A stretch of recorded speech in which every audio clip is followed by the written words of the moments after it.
Created Ocala for Sale in 1998 with a passion to connect buyers and sellers and to help local businesses reach shoppers online. On Ocala for Sale, you're just a click away from thousands of deals for real estate, rentals, cars, furniture, appliances, horses, pets, and more. Looking for a job? Our Help Wanted section is booming. Shopping the villages and beyond? Now you'll find great deals on villages for sale, as well as our new statewide classified, Florida for Sale. Log on today and post your free classified. You'll reach thousands of shoppers who check our listings every day. Are you a business looking to get a corner on the internet marketplace? USA for Sale can help you reach your target audience in Ocala, the villages, and statewide. There's no better place to reach shoppers than right where they shop. Let us show you how. Learn more by calling 352-629-1663 or visit us online at usaforsale.com. Gene Powell Pasture Mowing. Our tractor services include bush hog, disking, front end loader, box blade, and stump grinding. We also have zero-turn mowers for the smaller paddocks, aisleways, fence rows, and lawn care. Fence row spraying is also available for weed control. We are licensed and insured. Gene Powell Pasture Mowing, 352-629-2440, or online at powellgene, Gene, at yahoo.com. Gene Powell Pasture Mowing. Pay your taxes, eat your vegetables, watch your weight, mow the lawn, clean the house. We all have stuff we don't want to do. Isn't it about time you did something you wanted to do? Like getting your pilot's license? At Ocala Aviation, they make it fun and easy, and you can start by taking one of their Discovery flights. For only $99, you get to go up in the airplane with an FAA-certified flight instructor and actually fly the plane yourself. It's a perfect way to see if flying is for you. And once you get that ultimate feeling of freedom, Ocala Aviation can train you to get your pilot's license. Ocala Aviation also offers commercial flight training for those looking to make a career change and enter the world of commercial aviation. Ocala Aviation is conveniently located at the Ocala International Airport. So if you're ready to start your adventure, stop by or give them a call today. 861-7484. That's 861-7484. You'll be glad you did. I know I am. Ocala Aviation. Call today, 861-7484. All right, 5 minutes after 8 o'clock, 72 degrees. The forecast is beautiful. It's a 15% chance we'll see rain today. We've already seen some rain today. But, you know, I'm never going to complain about the rain again. After a hurricane like that, I think the rain is nice. Just a beautiful thing, Robin. Galen, you know, we haven't heard from Galen. I hope he and his family are okay. I have not heard. We say prayers that they are. I read on Facebook that his wife was called into to her job at the hospital, and it looked like she was going to be there for like a 24-hour or more span. So I'm hoping that everybody's okay over there. On his behalf, though, let me just remind you that if you have an opportunity to donate blood, please take that opportunity. It's only a half hour, and you can only do it once every 8 weeks anyway. So it's no big deal, but it is a big deal because the blood that you donate saves lives, and who knows? I think we did pretty well with this storm. I haven't heard a whole lot. I heard 4 deaths was the total I heard from Florida so far. Gosh. One of them was a car accident, sad. and I didn't quite see why that was connected to the storm, but it was included. The other, there was 3 of them, and I can't remember what they were now. I don't have them in front of me. But right now, as the power is out, and right now as the intersections, some intersections have no traffic lights on working on them. This is what I'm worried right now, is that people won't be driving. Won't be treating those 4-way intersections like 4-way stop signs, which is that's what you're supposed to do. You're supposed to stop regardless of what direction you're going. The people behind you can blow their horn all they want, but you're supposed to use it like a 4-way stop sign. Exactly. With the sun up now, you should be able to see them. When I drove in this morning, it was still dark, and I couldn't even see them. Fortunately, I was hovering near a garbage truck, and I knew he knew where they all were. That was nice. And he was stopping and all. He was my escort, actually. Good morning. You're on the air.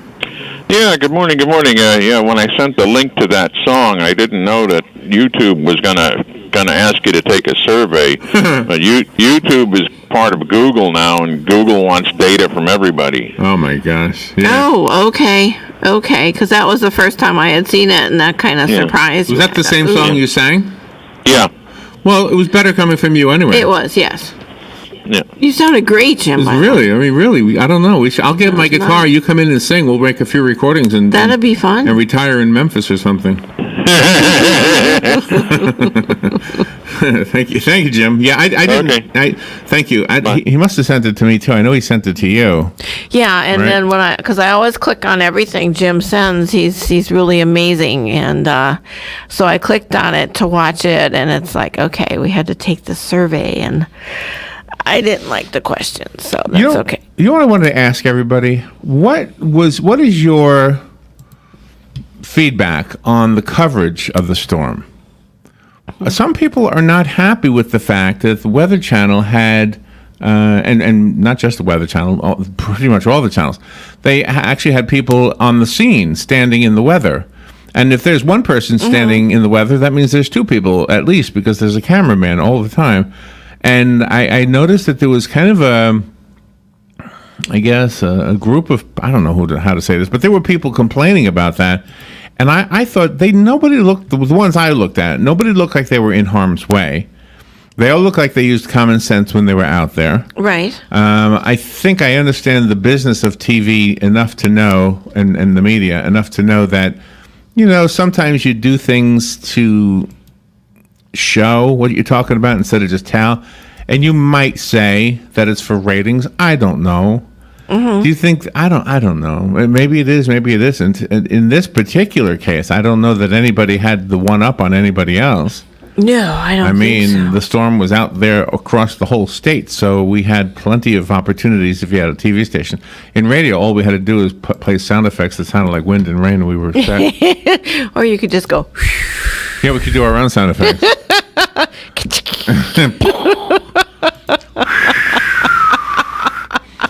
By the way, yesterday I heard the wind howling here at the mall. I never heard that before. No. The mall was like a cavern or something here. Yeah, it was. Good morning. You are on the air. Yeah, good morning again, guys. Hiya, Hugh. See, I watch the Weather Channel quite a bit because I've got interests up in Wisconsin, family and whatnot, so I'm always, especially in the wintertime with snowstorms and that, but I really think the Weather Channel, they like these hurricanes. That kind of gives them, a little bit of attention, and I think there's a little bit of Hollywood in the Weather Channel. They like to go out there and show themselves leaning against the wind and all this other stuff, so I think they kind of really go for that, Yeah, I don't know. I mean, I hear what you're saying, and I don't disagree with what you're saying. I think it's hard. I was trying my hardest to give information regarding the storm, and I felt like the feedback I got was that I was kind of overplaying it. But I think the nature of broadcasting is that people don't stay tuned, And so, Yeah. in 5 minutes we're going to have people listening who are not listening right now.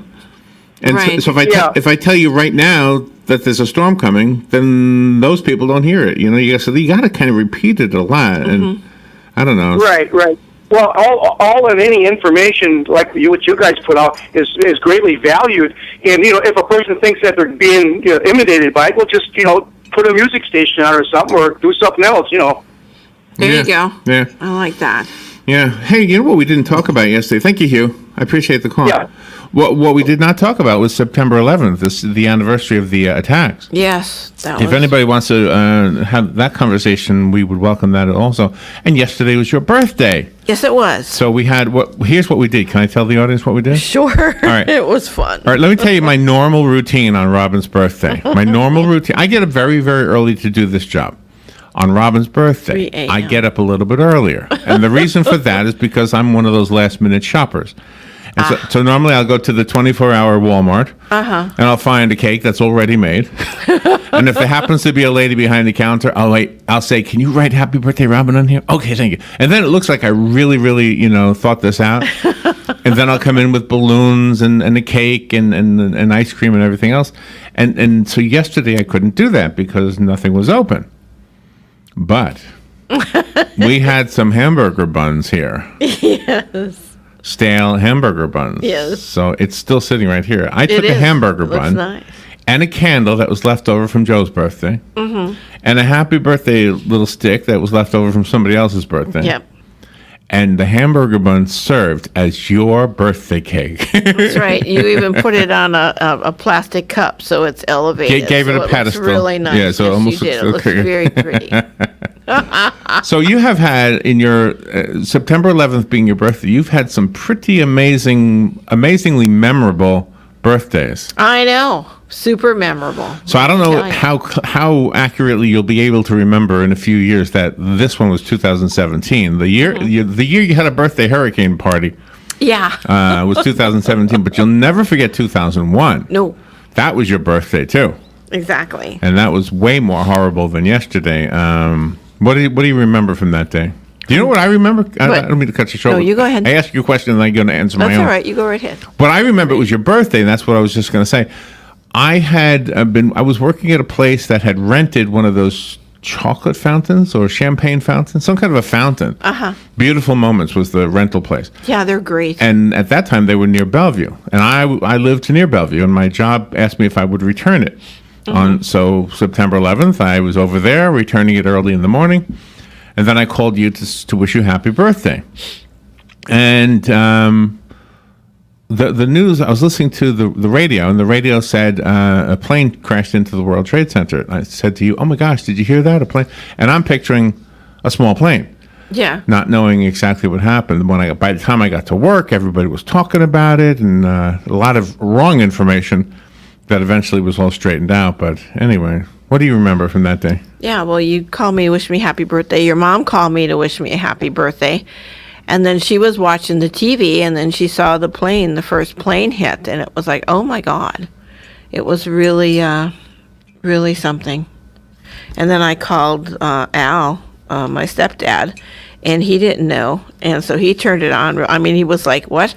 You know, he couldn't believe it, because at that point, everybody thought there was an explosion or a bomb or something, and nobody was really sure what happened. So, yeah, that was Do you know? some kind of a day. I know this is going to sound weird, because in retrospect, it's almost impossible that I would think that nobody even knew what the World Trade Center was. But at that time, being from New York, I felt like most people really didn't know many of the buildings in New York City. And people who live there don't know the names of the buildings, trust me. You know, I believe that. You know the Empire State Building, you know the UN building, you know the MetLife building, which used to be the Pan Am building. Yeah. What else do you know? The Chrysler building, the Woolworth building. Empire State Building. That's the one everybody knows. Everybody but knows. back before September 11th, 2000, well, actually before before the bombing of 1993, that really kind of brought everybody to the attention of those two big monoliths downtown. Yeah, because it was very barren and stark when I went to see them in 70s. But very few people knew that they were called the World Trade Center. They knew them as the Twin Towers, but they didn't know. Most people didn't know. Now everybody, of course, knows. But so when it happened, I was surprised that everybody was talking about it. Right, exactly. The locals didn't call it anything. They just called it the World Trade Center. I mean, I'm sorry, the Twin Towers. But they knew what it was called, because if you ever walked in the concourse of the World Trade Center, it would give you this. There was this underground network of well-lit tunnels. I don't want you to picture dark tunnels. Yeah. They were well-lit, very wide. It was like walking through an airport. Yeah. And they had these underground walking areas with signs all over the place that would have WTC 1 to the right, WTC 2 to the left, WTC 7 up front, you know. So WTC was the used abbreviation, of course, for World Trade Center.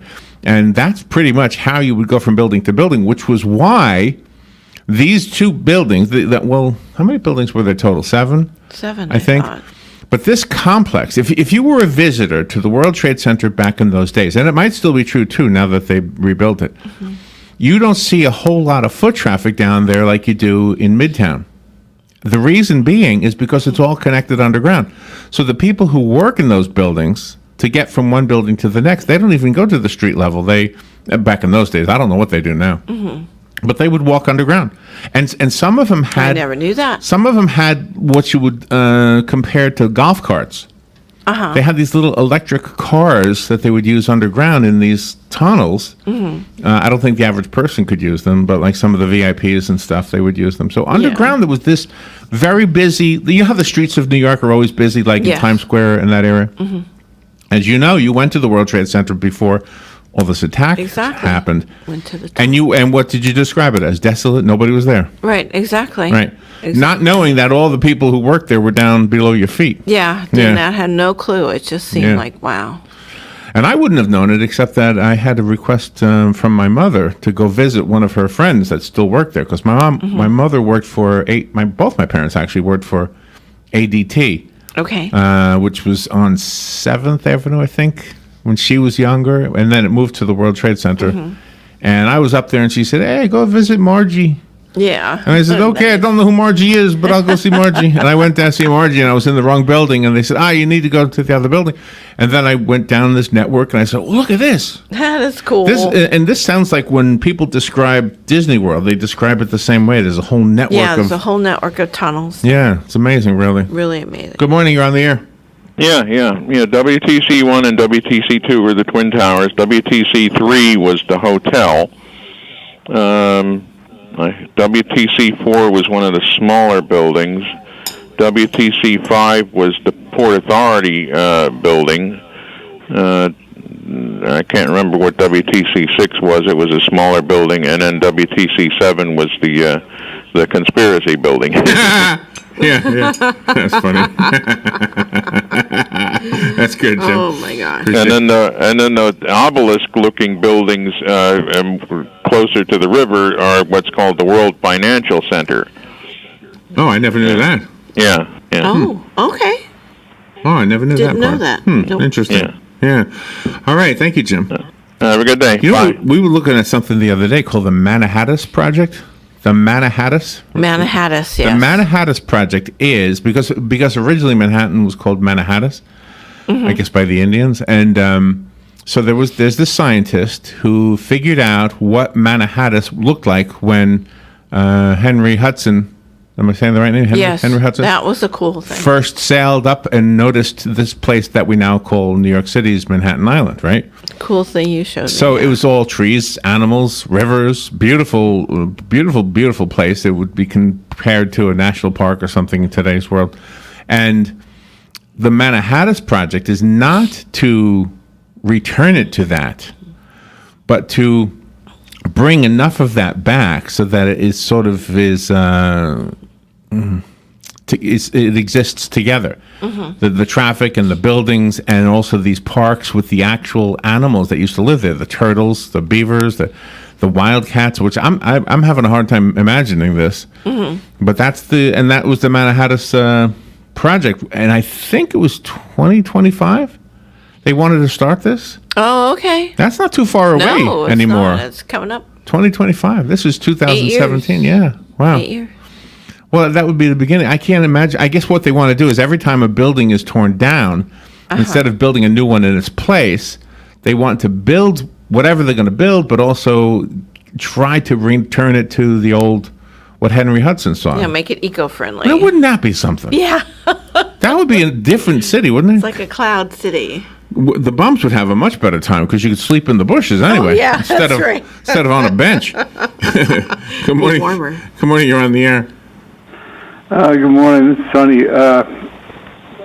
When I was working there, I worked on the World Trade Center when it was still a skeleton, and it was amazing to go up there. We had to do what they call feeder work. Everything ran vertical, and that was the same principle as when they constructed the Empire State Building. Everything was vertical. Had high voltage cables, and certain floors were like utility rooms where it had transformers to step it down to the various voltages that, were required by office workers and, maintenance and whatever else. But one of the big things is the World Trade Center was also a rail junction between the Jersey Transit and the subways, and to me it was quite a complex. Plus, a couple of countries stored their gold in the vaults in the World Trade Center. Yeah. It was really quite something, and there was a lot of different entities attached to that I don't think the majority of Americans really understood. But it was I guess, the main reason why it was called the World Trade Center. Yeah. Have you ever heard, Sonny, that they built, in order to hold back the water from the rivers, they had to build what they called a bathtub underground, a big, gigantic concrete tub? Have you ever heard that? I heard something, but they do have to the effect. But it was amazing that the Jersey trains pulled into the basement of the World Trade Center, and it had different floors, for crying out loud. It was unbelievable how many floors down it went. So I'm guessing they did. I do know there was something about a wall in there that they were concerned about when it blew up. Right. And that kept the river out. Yeah. So that must have been the principle that you're describing, because I didn't hear about that. But I imagine they did that because, I worked one time when I first got out of the Navy for Chase Manhattan Plaza, and I worked in the vault area. That was 5 stories down. Wow. And that thing was amazing. So I imagine, how many stories down they went with the World Trade Center when they built that to accommodate the various utilities and transportation requirements, etc. It was absolutely amazing to me. Anyway. So one question, before you go, one question. Do they now use that area as a hub for the trains? I would imagine, since they put all that infrastructure in, that they still do. I mean, the way it was constructed was unbelievable. You know what? I saw a tunnel. So I would see no reason why not, because the transportation hubs, like with New Jersey Transit, other people worked in that area. Yeah. They basically took that for wherever downtown was, as far as working goes. Wall Street, the whole 9 yards. You could take the New Jersey Transit right there and get out and walk. Yeah. But anyway, there was one thing I want to ask you. Another thing about something. Sonny, since you know the city, one quick question. I hope this isn't too boring to other people, but there is a tunnel that goes from Lower Manhattan, like Battery Park, over to Brooklyn, the Hugh Carey Tunnel. Was that there in the 70s, or was that new too? I am not sure about that. I don't think I ever heard that. I do know that I worked for Con Ed in New York. They had their own tunnels. One went to the Bronx.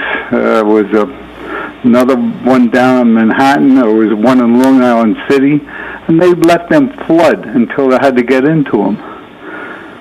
Oh, really? Oh, wow. Wow. That's amazing, too. They let them flood. It's the infrastructure of New York is really amazing. And one of the biggest things that I find are the water tunnels that were built in the late 1800s to get clean water down to the people that live there and work there. Yeah, I heard that from the Catskills, right? Yes. Yeah. Wow, that's amazing. All right, thank you, Sonny.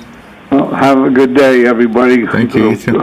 Glad to hear we're getting back to normal. Yeah, I guess this conversation means we'll get back to normal. Well, yesterday was September 11th. We didn't really get a chance to talk about it much. Yeah. But the tunnel I'm talking about is goes right by Governor's Island. And as a kid, 1979, I think. I wasn't really a kid. I was 24. Oh, okay. But anyway, I went there with some friends, and I had no idea that it was even there. You just didn't pay attention to that. But this underground, this tunnel goes under the East River. Mm-hmm. I guess that's still considered the East River. Yeah. Right there. Hey, there's Jim. Good morning, Jim. Wow. Yeah. That used to be called the Brooklyn Battery Tunnel, and then they named it after the governor when he passed away. Oh, really?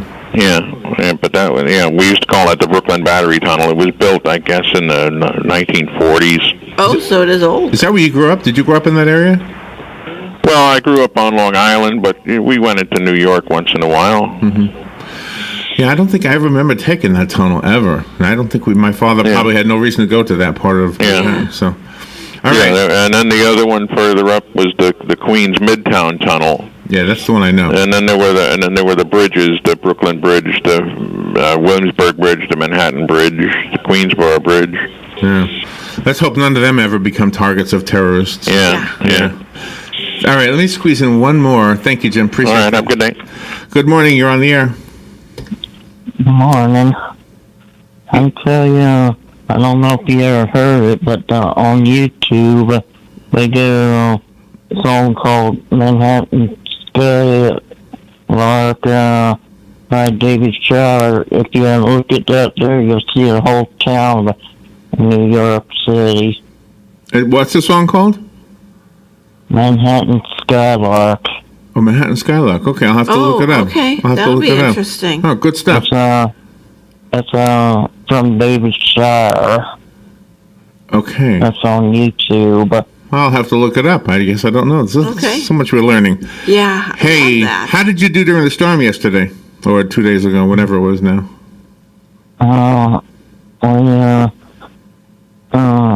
Slept in a certain type of shed that we had over at Shady Acres. Oh, okay. Well, I hope everybody fared well after or during the storm and after. All right, thank you. Thank you. Yeah. All right, we'll kind of get back to normal, I guess, at this point. On behalf of Galen Unold and Life South, we hope Galen's okay. We wanted to mention what he would want us to mention, which is that please donate blood. Please make it one of your to-do things on a regular basis. You brush your teeth every day. You donate blood every 8 weeks. Simple as that. It's hard to sometimes get over there. I don't know where the blood mobiles are. Galen's not on the phone. But if you get a chance, go over there. By the way, we saw Tom Davis. We went to see that play. Yes, we did. And he was over there seeing it, too. What was it called again? La Cage aux Folles. La Cage aux Folles. And we're giving tickets away later on. At the Ocala Civic Theater. Don't miss it. It's a lot of fun. Super stuff. Thank you, Palm Garden and Penn Flooring, for sponsoring the daily announcement that Galen brings to us on a regular basis to make sure that we remember the important role that we all have in making sure there's a blood supply. We'll take a little break and be right back. Fox News Radio, I'm Chris Foster. What's left of Hurricane Irma's moving over Georgia and Alabama. In Florida, it's a mess with power still out for millions of people and a lot of flooding and damage. Flood and surge waters have yet to clear from parts of Jacksonville. A lot of life still at risk right now. This is a much more serious threat. Mayor Lenny Curry, shelters remain open. Miami Beach reopens causeways today to let people get back to their homes, but there is little to no access to the Florida Keys. Fox's Evan Brown in Orlando. Hillary Clinton tells USA Today she is convinced the Trump campaign worked with the Russian government to help beat her. She's been doing interviews for her new book. Her new book, called What Happened, hits bookstore shelves today. In it, she details what it was like to run against Donald Trump, the mistakes she made, and how she dealt with losing the election. Fox's Tanya J. Powers in New York, where Clinton starts her book tour today. Fox News, we report, you decide. Napa know-how. When you purchase a set of Napa brake pads and rotors, you get a discount code from Fanatics.com worth up to $50 towards your favorite sports gear. While Napa can't help your team reach the promised land, we can help make sure your car will, because these brakes come with something no sports team does: guaranteed performance. Great brakes, great price, great fan gear. That's Napa know-how. Napa know-how. Offer expires September 30th, 2017. Getting your flu shot at Walgreens is easier than ever. Just walk right in, and there's no cost to you with a $0 copay with most insurance. Plus, when you get a flu shot, you help provide a life-saving vaccine to a child in need through the UN Foundation. Swing by your local Walgreens anytime to get a flu shot and help make a difference. Get a shot, give a shot. It's that easy. Walgreens, at the corner of happy and healthy. Through August 31st, 2018, for every immunization given, Walgreens will donate 22 cents up to $2 million. Vaccine restrictions apply. Talk to your pharmacist to learn more.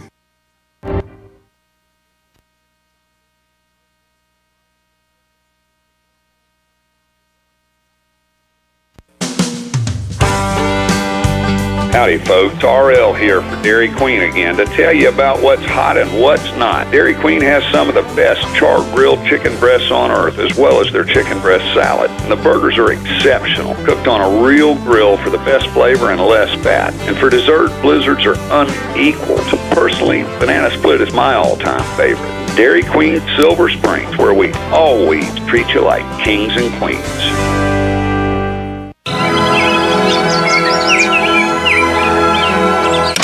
Did you call Mike Scott Plumbing about the irrigation? No, but did you know a crocodile can't stick its tongue out?